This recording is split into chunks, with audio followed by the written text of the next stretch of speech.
Sa Camarines Resort ang aktres na si Yassi Prisman para sa opening night ng Kaugma Festival 2024.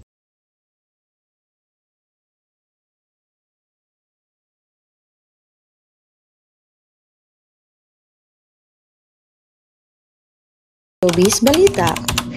Nag-trending sa social media account na TikTok ang ginawang ito ni Governor Luigi Villafuerte kay Yassi Prisman. Ngunit, iba't iba ang nag-reaction ng mga netizens nang napanood nila ang video ng actress habang nakipaghalikan sa gobernador sa harap mismo ng maraming tao. Nangyari ito sa opening ng Kaugma Festival nitong nagdaang Webes ng gabi, May 23, kung saan nagduet sina Governor Luigi at si Yassi.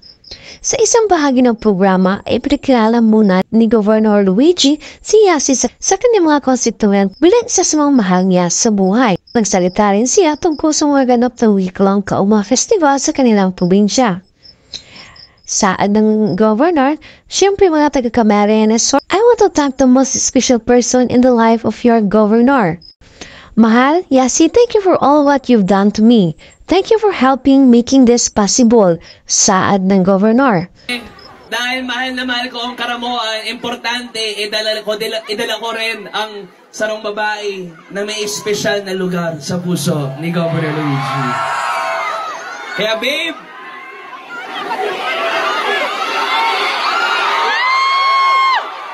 ano, gusto niyo kami mag-kiss? Oh, para sa karamuan.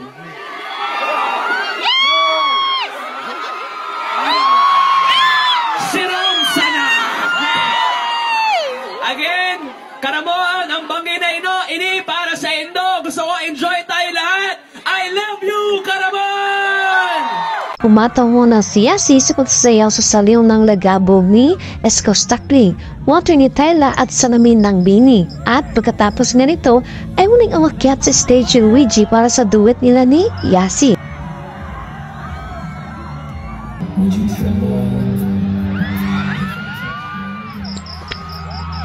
Tilian at plakpakan ang audience lang na nang biglang maglapit ang kanilang mga mukha. At lalo pang lumakas ang sigawan ng nasa event ng halikanan ng Governor si Yassi. Pero mas tawindang ang mga uma-attend sa opening ng Kaugma Festival nang muling halikan ni Luigi si Yassi na akala mong wala nang bukas. Komento ng mga netizens, tila hinigop at minokbangan ng public official at actress dahil sa tagal at hindi ng kanilang kissing scene. Sa scene na iyon, may mga natuwa at naaliw sa ginawa ng Governor on stage, pero meron din ang na-offend at na-turn off dahil nahalayan daw sila sa naturang eksena. Actually, hindi ito ang unang pagkakataon na nag-kiss in public sina Governor Luigi. Matataang hindi ito ang unang beses na inantad ng dalawa ang kanilang sweetness sa isa't isa. Dahil noong Pebrero, ay i-flex ni Yassi ang bingan nila ni Governor sa pamamagitan ng Instagram story. 1, 2, 3. Samantala, nag-iisang masayang selebrasyon na naganap sa opening night sa Kamsor, ang Kaugma Festival 2024. At dahil na rin